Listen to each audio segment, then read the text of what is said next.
Hello, Internet, and welcome once again, Free-to-Play Cast. It's Wednesday, we're recording, it's Thursday, you're watching. This is episode 156, brought to you by MMOBomb.com, your home for all things free-to-play related. I'm your host, Mike Byrne, aka Magicman, and with me, as always, my partner in MMO Bomb crime, Mr. Jason Winter. How are you, sir? Wasn't a crime, you can't prove anything. There's no evidence, apparently. Nope. We ate it. It's amazing what fire and water will do. Also joining us after a few weeks sabbatical, Mr. Zach Sharps from Free to Play Weekly. What's up, sir? Not much. I didn't sleep through my alarm this time, so that's good. Last week I got a Skype message after Jason and I had recorded the show that apologized for an alarm snafu. I think it's a likely story, Jason. I don't know about you. I set 2 alarms today, so... Alright, well, we got news, we got Bob's, we got your questions of the week. Let's get right to it with the news. Alright, so first off, today, the 7th of October, Rift's 3.4 update into the wilds has launched, bringing not only new zones and new content and more puzzles. Simon, you're a dead man. But also the game's first calling since the actual launch of Rift way back when, the Primalist, with souls that you can take advantage of now, 6 souls you can take advantage of now, and 4 to be coming later. And of course you can build the Primalist out to be tank, DPS, or healer, whatever your heart's content. We did a full preview, but we've also got some cash shop changes and some updates on actually trying to view that stuff today as the updates were going through. But first, I want to get your gentlemen's impressions overall of the patch as we saw it advertised, as we did our preview, as things were coming out. What were you thinking, Mr. Zach Sharps? You have muted yourself, Zach. He was fine, and now he's gone. And he's still muted. We should turn the alarm clock back off and go back to sleep. All right, we're going to go to Jason then. Go ahead. Give us your opinion. I thought it looked pretty neat. I'm sorry. Okay, I'll try not to laugh now. Yeah, okay. Yeah, no, I thought it looked neat. A lot of the stuff they put in there. I mean, you talk about the puzzles and all the different new zones and so on. Look at Zach. But yeah, I mean... What did I do here? What do you say? Should I keep going? There we go. Yeah, go ahead. I all right. screwed up the cameras. Now Zach's disconnecting. Go ahead, Jason. All right. So yeah, I mean, it looked neat. I like what you talk about with the shinies and the puzzles. They keep adding more stuff to do that's not strictly about combat and about just straight grinding quests and so on and so forth. Primalist looks kind of neat. I mean, it's something I'd like to give a shot to if I still played Rift. But yeah, the fact it's got a bunch of different uses. Of course, they always have that with Rift. All of their callings have different roles they can fill, and it seems to have its own flavor. Like the other 4 callings certainly feel like a warrior or a rogue or whatever. In fact, they are able to still, even this far along in the game, to actually make a new calling, give it its own feel with the whole Primalist, rugged, natural kind of feel to it is pretty cool in its own right. And just being able to make powers that give you that proper feel and how your head turns into an animal or whatever that is when you do certain stuff. I think it's nice that they can still do that. Yeah, and while we're doing this, because we're seeing George Washington now in Zach's screen there on the old $1 bill. You started the call. Why don't you try booting him and reconnecting him? Guys, the cameras may go a little wonky while we try to do this, but we'll get through it. I also enjoyed the fact that they were doing a lot more than just combat and more. Here's another zone. Go and kill everything that's in the zone. Here's some rifts.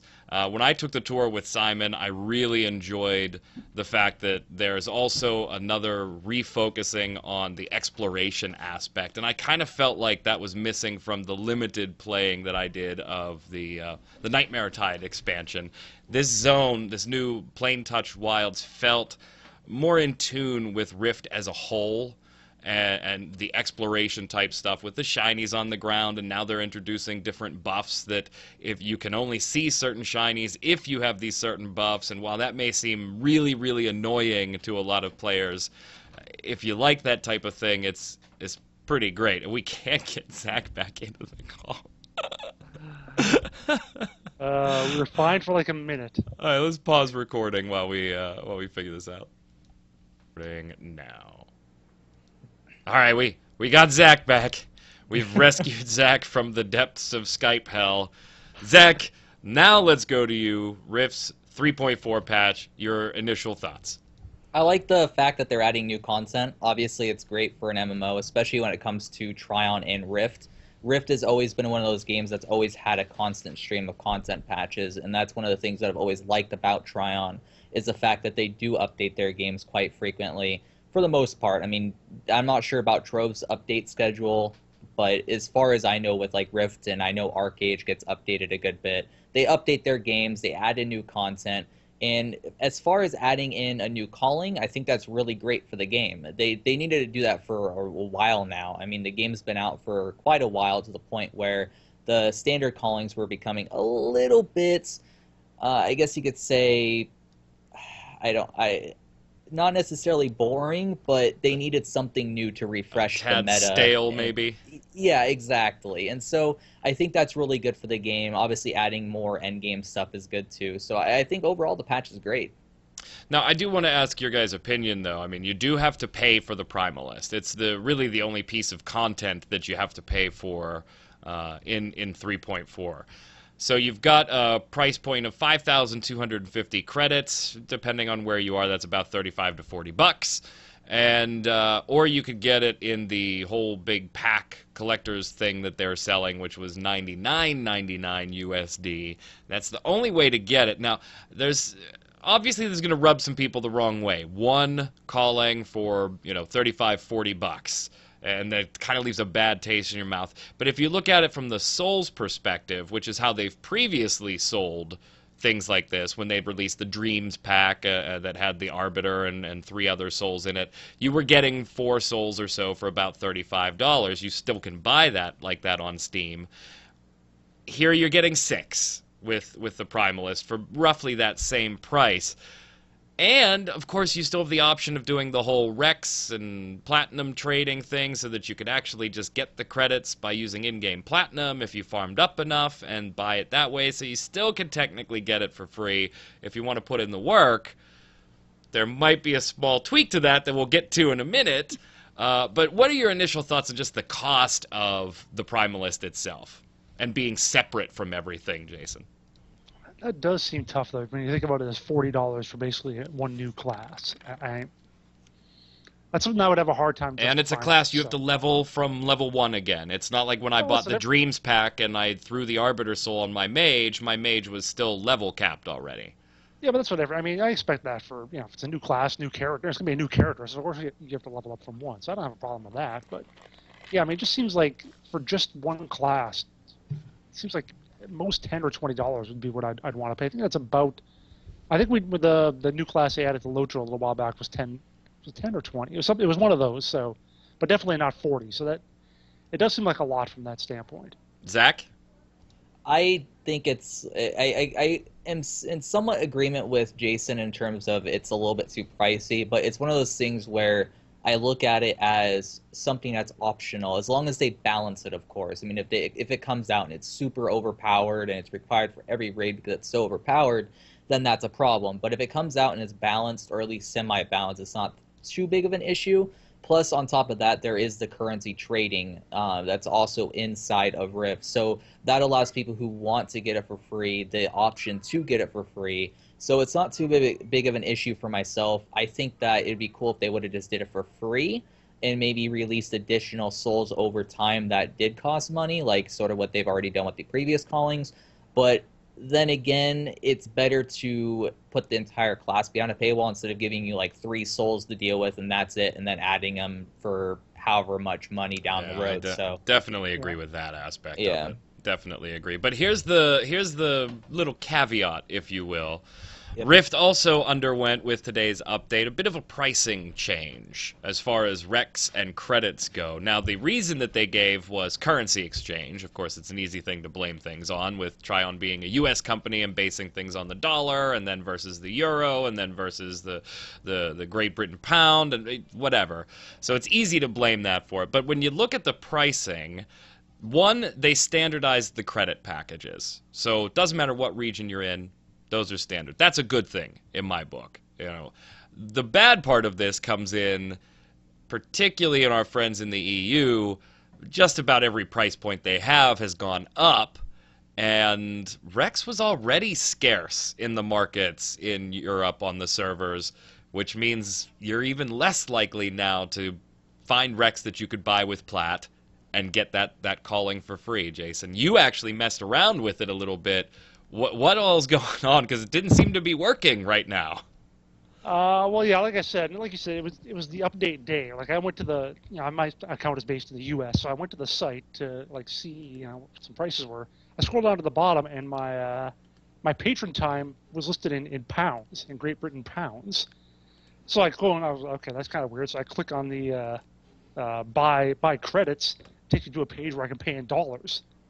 So I'm like, okay. Then I actually changed my account to be Great Britain. And then it brought me to a page where all I could buy was like the packs. And I had to go back to that other page to try and find how to buy credits, and it was still in dollars, and it was kind of messed up. But I have more thoughts even on the actual exchange rate. If you Go for it. Go for it. So I looked that up. Okay. Today, 10 euros goes for $11.24. Okay. A year ago, it was $12.68. Today, it's $15.33 for 10 pounds. $16.12 a year ago for 10 pounds. So that means the change in euros is a 13% difference, and the change in pounds is a 5% difference. And I wasn't able to find out what the exact prices used to be and so on and so forth. I had to go with what people were saying. People were saying that it's a 30% increase for credit packs. Yeah. I don't remember if that was for euros or for pounds. So 30% increase, despite only a 5 or a 13% increase in the actual rates. So it's not just exchange rates. Yeah, I mean, of course, and we kind of all chuckled behind the scenes when we saw it, because it's clearly not just that. Now, the patron time was okay. That was in the realm of like a few percentage points. So. Yeah, and that was pretty much a wash as far as things go. It was the Rex and the credits that upset a lot of our friends in the EU on the forums. What do you think, Zach? I usually don't. Have you guys ever seen this done in previous MMOs past where they're like, oh, we need to change a price because of currency rates? Like, I've never heard of that happening. And also the fact that it's Trion, that's another thing. Like, as much as I like the fact that they release content for their games, they do a lot of stupid stuff as well to couple with that. So it's like, okay, they do something good and then they do something bad. In this case, they're just raising prices for no reason. I mean, if you want to do it because of currency issues where the exchange rate's all off, then actually look at the currency and change it to what it's changed to. Don't raise it up like 30% just because, oh, maybe people won't do research into the exchange rates or notice that we're charging way too much. Gamers are stupid. They won't look that stuff up. They don't care about numbers or anything. No. Yeah, exactly. And that's the problem I have with Trion is they think that people are so naive that they're not going to look into it or see something a little off. And so I think that's just Trion continuing their trend of just making stupid mistakes after doing good things with their games. So it's bad. Yeah, kind of messy. Let us know what you guys think in the EU, especially. Leave your comments below. We got to move on though, because actually our good friends in Romania. Yes, Romania. Yes. Give us a shout out. Let us know what's going on. Star Wars: The Old Republic going to be getting another expansion soon, and part of that expansion was released this week in the way of details for a level sync. Which, okay.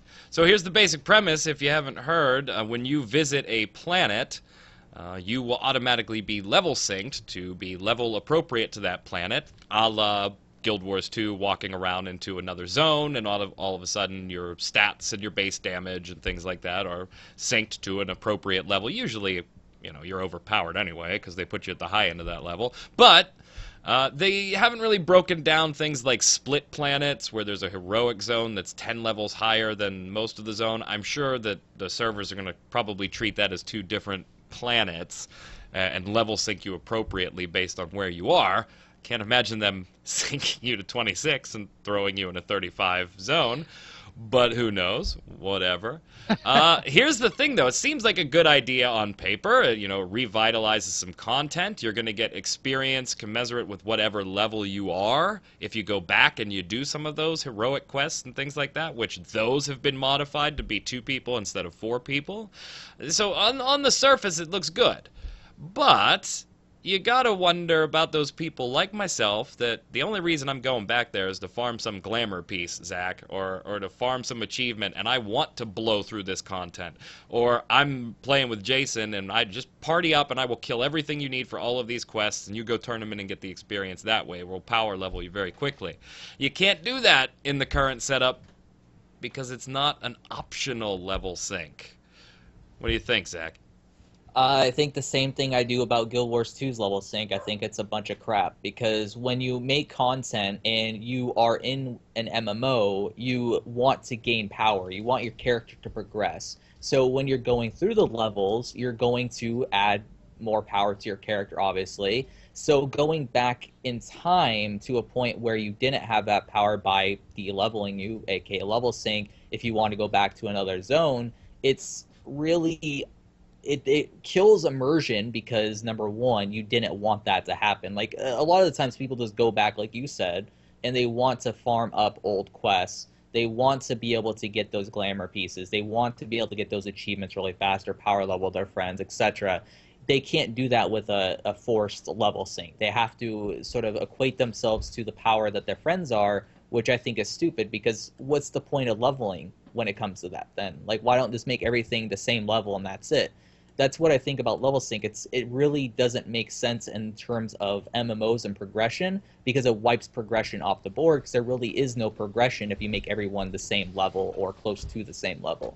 So I think it's not a good idea. It's a good idea on the surface in terms of making it so more people can play with their friends, but it needs to be optional unless it's just going to piss people like me off that want to go back and get those achievements or there's glamour pieces and stuff like that and are not able to blow past that content that I want to blow past. So it's not good. And I have to agree with that point, Jason. To me, I hate the idea of a badass Sith Marauder who is a beast in top-tier gear all of a sudden becoming extraordinarily weaker because he walked into Balmora.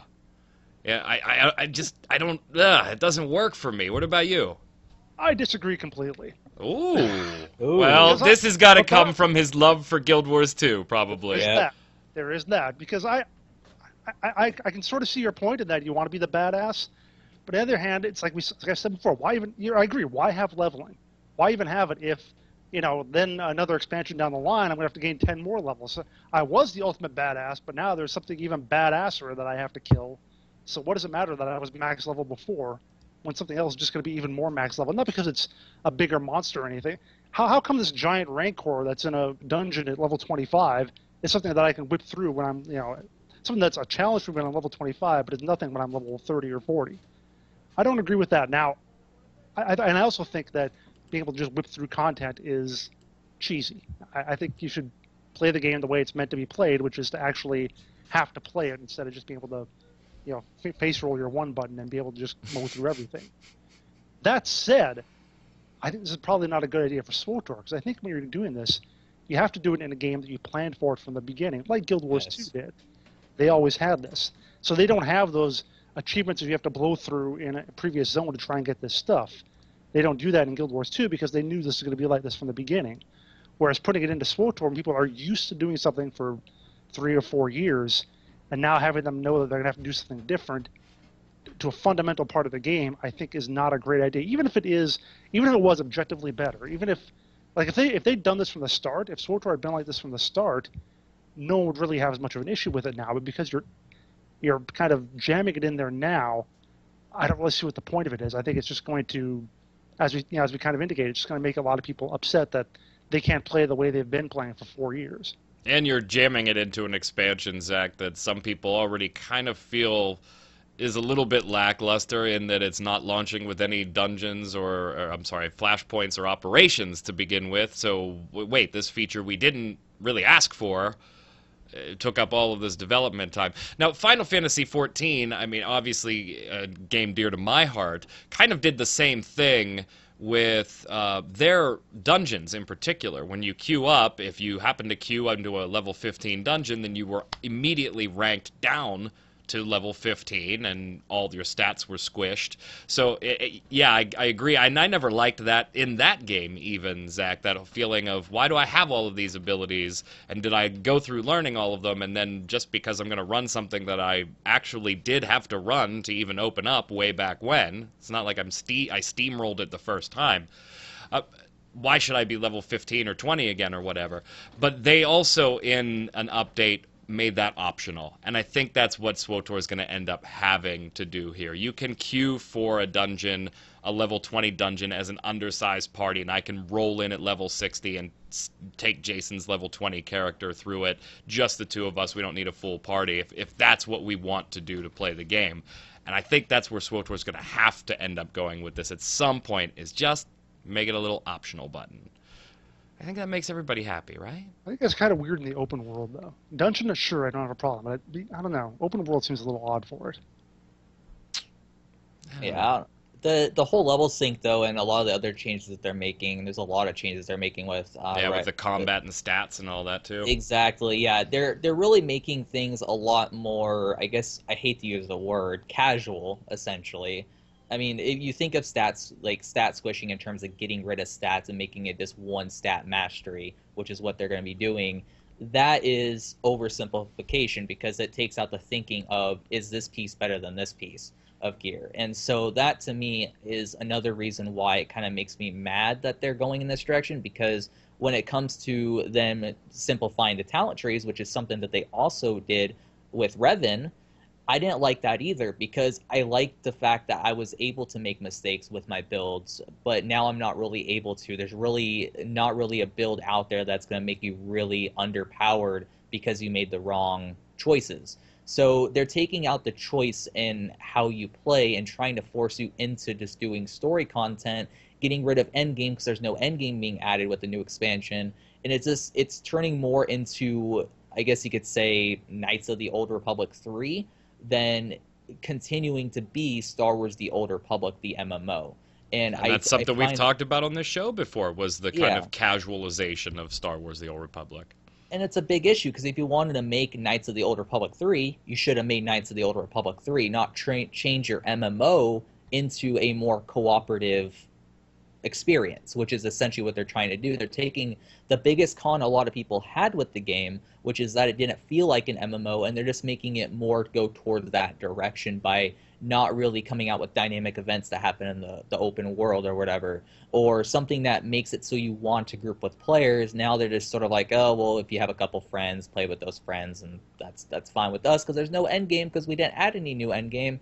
And you can pretty much get most of the best gear just by running dungeons every single day. So why do you want to group anymore? I mean, it's not really that big of a deal, because you're not going to get anything from it. So it's I don't know. I don't like it at all. I really wish they would just try and do more MMO stuff. Jason's tried to jump in 4 times there. Go ahead, Jason. Go ahead. No, I mean, but it's what every MMO does. They always start off with these incredibly complex systems because they're designed by gamers, by incredibly hardcore gamers. Then they get out into the wild and see that 80 or 90% of people either don't understand it or just kind of skip past all the complexities to get the fairly easy things to find, because that's the easiest way to farm up loot or whatever. I mean, you look at Rift go back to Rift as an example. They had their incredible soul system, which they still have, but then they realized, oh crap, we should put these templates out there for people to use, because that'll simplify it and let them figure that stuff out. I know LOTRO did the stat consolidation a while back. I think WoW has done it at some point too. So yeah, I mean, believe me, Skyforge is going to do it at some point, because they have 83 different stats. They're going to knock those down to 10 or so at some point. So yeah, I mean, it's what we, the super hardcore gamers, we want to be able to tweak every single little thing, but we're probably not in the majority, especially in a game like SWTOR, which has a large crowd of casuals perhaps on one hand, but also just people who like Star Wars and aren't that into super complex MMO type stuff as well. I do like the companion changes. I do like the companion changes where all the companions now tank, DPS, or heal. You can put on put them on whatever aspect you want. The abilities are standardized. The equipment is cosmetic. I think the companions thing was a bit more complex than it needed to be, and because they were itemized in specific roles, it maybe forced you to use a companion that you wouldn't otherwise have used if all of your companions could heal, right? You know, pick a healer. Yeah, how many times did what was it, Doc? Is that it? Fuck. Shriek. Yeah. Oh, God. Yeah. So I am happy with those changes. Finally, before we hit the bombs, though, let's talk about a little piece of weird news. We did a first look a little while ago for Inspirit Online, and we generally were pretty favorable about the game. If you like ARPGs, it was definitely worth a look. However, another game's coming out now in North America and Europe, published by WebZen, developed by, Nepicsoft, called ELOA. And Jason was going to write an article one day and realized it looked a little familiar. And he IM'd and said, wait a minute, didn't you already cover this game? And I said, yeah, there was a whole publishing thing going on. I'm not really sure about what it was. There was a dispute on who had the rights and things like that. So here's the deal. They're the same game. Literally the exact same game. Not a clone, but actually the same game. Yeah, they're the same game, and we're going to get ELOA here in the West shortly. WebZen has signed to agree to publish it, and they knew about Inspirit Online prior to signing, which is just mind-boggling to me, why they would sign at that point, take care of this first. So here's the deal with it, though. Apparently, Inspirit Online is a beta version of ELOA that was published without permission. It is operating as what WebZen and Nepicsoft say is an illegal private server. And hey, we're sorry if you're making progress on that server, but that version is already behind us in content, and it will continue to be even more so behind us in content and service as far as the server stability and customer service of the game. And we're going to do everything we can now that we've signed to try and protect our IP. How does this happen, Jason? What it makes me think of? It makes me think of like the Chinese World of Warcraft amusement parks or whatever that are unauthorized. And it's just operating in some different country where they can do whatever they want with your IPs or something, and yeah, but that's kind of how I feel. It's accessible from everywhere, though. It's not like, sure, you don't have to travel to the amusement only park, Korea has Inspirit Online or only Thailand. No, I did a first look on the damn game here in the U.S. I don't know, man. Zach, help me, brother. How does this happen? I don't know. I mean, that's one of the things that my friend said about their website, though. Like, I was checking out Inspirit Online. I still haven't checked it out, which is good because apparently it's a private server. But when it comes down to it, I was like, hey, this is a game. We want to, I guess, check it out because we were bored at the time. We're like, why not? And he checked out the website. He's like, this looks like a private server website. And I'm thinking to myself, maybe their website's just basic. They'll put a better, fancier skin on it later once they get more people. Yeah, that was the attitude I took. It's starting up. But we actually found out it is a private server. So, I mean, that just kills Inspirit. Like, Inspirit's done. I mean, I wouldn't check out a private server over the main game when the main game's going to be coming out. And I think that a lot of people that probably are playing Inspirit because they saw a first look, like what we did on MMO Bomb or anywhere else, and they're like, okay, well, now that I hear this news, I guess I'll just wait till the real game comes out. I mean, I think that the server itself is just going to die because of this news, because people are like, wow, okay, you just ripped off the game. And then on top of that, with the lawsuit, I'm not really sure how much they could do when it comes to, like, trying to sue them or take action towards them.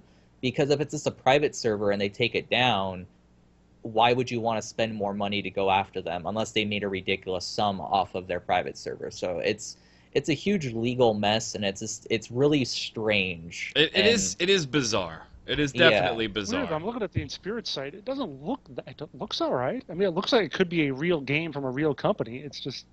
Yeah, to me it looked like a basic starting site.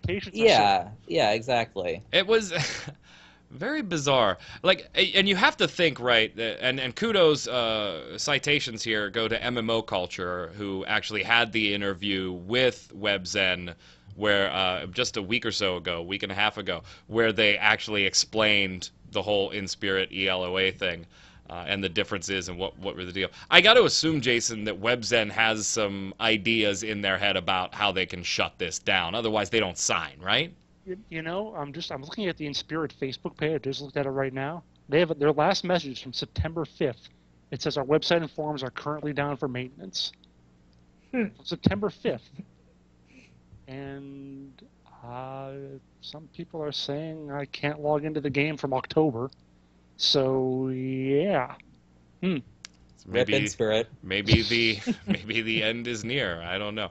I gotta believe that WebZen doesn't sign a deal unless they're sure they can get this shut down. Yeah, and I don't see why they'd be able to. Goofy stuff in the world of MMOs, though. It was too funny not to talk about.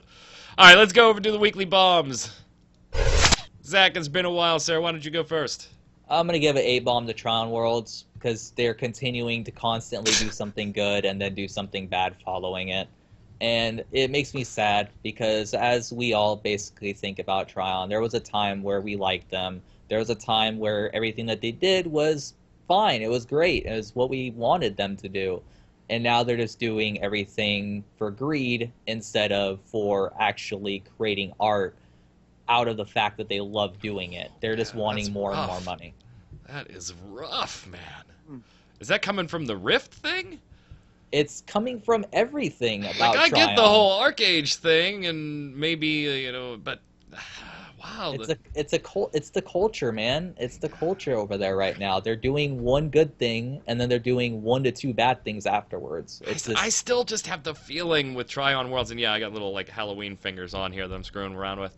I just get the feeling with Trion Worlds, like their internal stuff they do fine.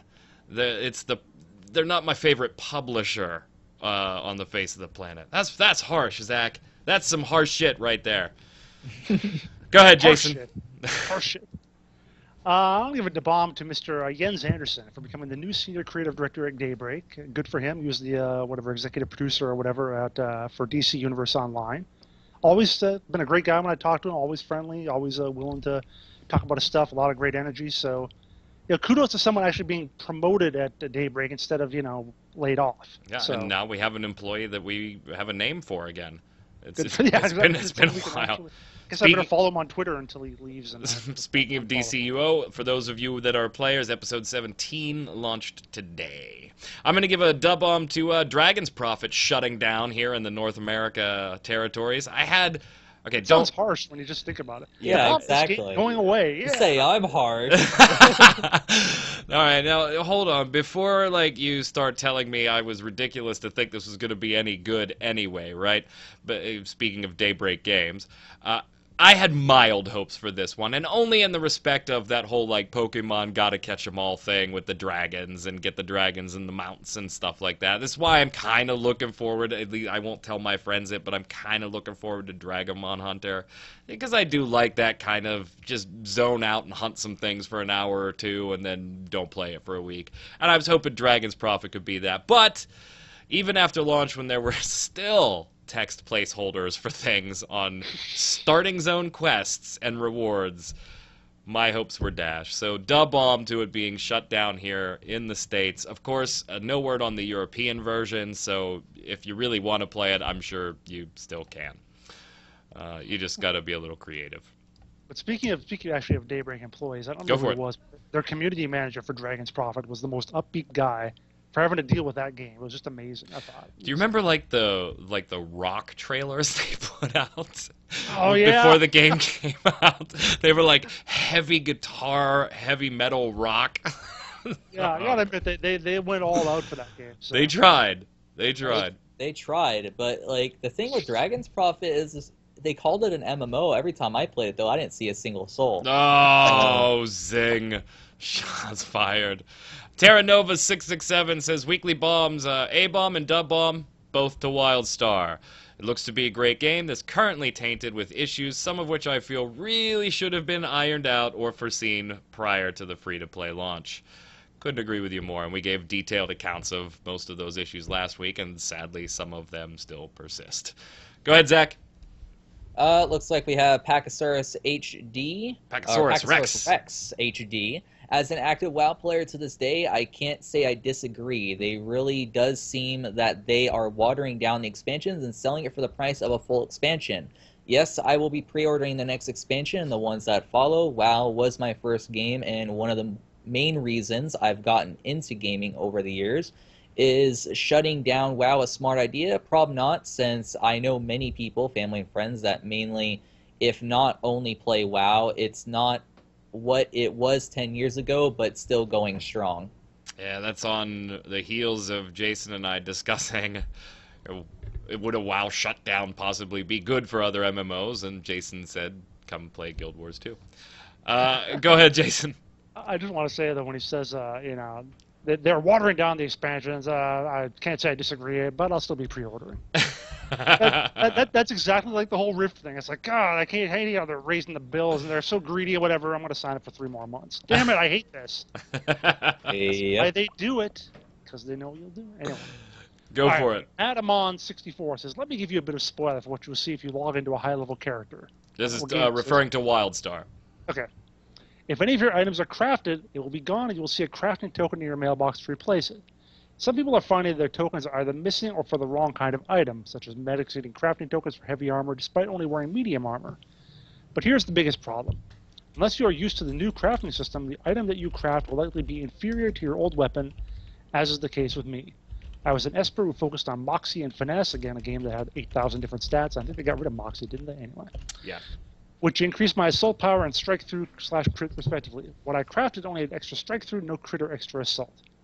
I had also crafted my original item with a plug I had gotten from salvaging, which gave it a slight stat boost, so yeah, I had to replace my old weapon with an inferior model due to the itemization change. Again, every MMO is going to do it. They'll all reduce their stat complexity because they know it's too much. I put Elusive X Treasure in here, who's probably been an A-bomb contributor for like 4 weeks straight at this point. But Elusive X Treasure, I kind of give preference to the people that post it on the site. I don't know. Yeah, it's just like a, hey, let me see, give a little bit of a reward for coming and actually visiting the site. It's not to say that I skip the YouTube comments. Obviously, I don't. But so Elusive X Treasure mentioned a game that's very near and dear to my heart, so I had to throw it in here. A-bomb to real life. Just took my kittens to the vet to be fixed, so I'm beyond broke. And of course, now Primalist comes out, and I have to wait to get it. Ah, well, c'est la vie. At least I prepaid for Disgaea 5. Good woman. Good woman. Question of the week last week. So what's your verdict on the WildStar free-to-play model? You saw it explained. You can see it in action now. What do you think? James Nilrem5669 Gazaway. There's a YouTube name for you. Okay. Says, honestly, I really hate the payment model of WildStar and any of the other games that are free-to-play model. I hate Why that... are you on the site? Yeah. I hate that, hey man, you can learn about things you don't like. That's how you increase the intelligence. I hate that MMOs are going away from the subscription model. I would rather pay $15 a month and have more stable servers and the money go towards future development with nothing locked behind the game. Free models are all a shame. Yes, WildStar is better, but they could have just fixed the game and kept it sub and it would have been fine. I literally stopped playing the game because it went free. Jason's already shaking his head. Because it went free to play. If one can't afford $15 a month, that's sad. It's only $3.75 a week out of a paycheck. Now, this is a comment that, and I saw you shaking, and I kind of did it in my head too. I agree with a portion of this and disagree with another portion of this. WildStar was not going to be fine. No, even if they fixed I mean, things in the game and kept the sub, it was not going to be fine. They were in a lot of trouble. But personally, while I play a lot of free-to-play games, I also still prefer the subscription model. Maybe that's just old-fashioned. Maybe it's just easier for me. Maybe I realize how much I fricking spend on a free-to-play game, and I would rather only pay them $15 a month. But I at least agree with that portion. Oh, that's your own problem. Yeah, I mean, I've been playing Elite Dangerous. That's a buy-to-play game, so yeah.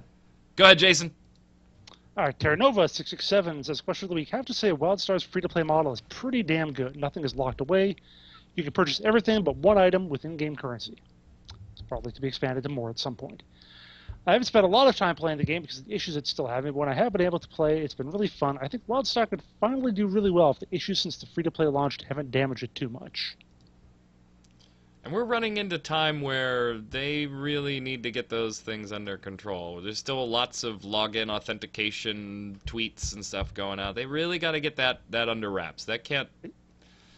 Go I was ahead. going to say, it's too bad that they launched it when they did, too, because the third quarter ended on September 30th, so we probably won't see any indication of how much the money is. Yep, for about Yeah. 3 months. We won't see that until the next one. So.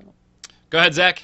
All right, Gookies5 said, question of the week, I wanted to play WildStar since launch, since the cartoony graphics and comedy reminded me of the Ratchet and Clank series, which I loved. When I found out they were going free-to-play, I just had to try it out. The Omnibit system reminds me of the Omega Shards from Marvel 2015. The more you play, the more you're rewarded, free-to-play account or not. For the shop itself, the gambling with tokens for real money only, I'm fine. For real money only, I'm fine with, and everything is very reasonably priced with cred/Omnibits. I am excited to reach the first dungeon and progress further in the game, as I heard WildStar's dungeons are some of the best action-oriented dungeons available in MMOs. I hope this free-to-play change keeps the title alive and well. Kind of going from one extreme to the other here, and the rest of the opinions do that too. Chris Baker says, unfortunately, I have relatively no opinion on WildStar or its free-to-play model. I played for beta for WildStar when it initially came out. I enjoyed it, even pre-ordered it. For whatever reason, though, I never went back to it. I have no idea why, but I wasted $60 that day for no apparent reason. Choo-choo, hype train, choo-choo. So we had, it sucks, it's awesome, and I don't care. Go ahead, Jason. Last one. Chris, I've got a fine Founders pack I'd like to sell you. This one comes from Ray Gordy. WildStar free-to-play, the most I played is an hour, and that was spent trying to figure out why I didn't have a weapon, even though I had one before I left the game. I spent more time looking at menus and kick the character select screens than playing. Question of the week for next week. What do you think about the way BioWare intends to implement level sync in SWTOR? And that's as of this recording, because I have a feeling that this is going to change. But just as of this recording, what are your thoughts actually on the entire expansion as a whole? Are you disappointed? Are you what are you feeling? Put it in the comments below. Come on over to mmobomb.com. Put your comments there. Don't forget your bombs, your A-bombs, your questions for everybody on the panel here. We'll get them into next week's show. Until next week, Jason, where can the internet find you? It finds me on Twitter at Winter Informal, on the streaming at twitch.tv/JasonWinter, and yes, my girlfriend's Etsy shop at etsy.com/shop/Dream Alley. We've slashed our prices. Everything must go. Where Jason hangs out on a daily basis. Mr. Sharps. You can find me at lugogaming.com and Twitter at Zach Sharps. I'm always willing to tweet back to you, so if you tweet at me, I'll probably tweet back within a few hours. So You heard it here first. He does return voicemails. I'm Mike Byrne, a.k.a. magicman1. You can follow me on Twitter at that address, magicman1, MAGICKMANN1, or, of course, over at mmobomb.com, where we cover all the latest free-to-play news, and we've got a bunch of giveaways and interviews coming up this week into next, so come and check us out. Until next week, stay safe. We'll see you on the servers.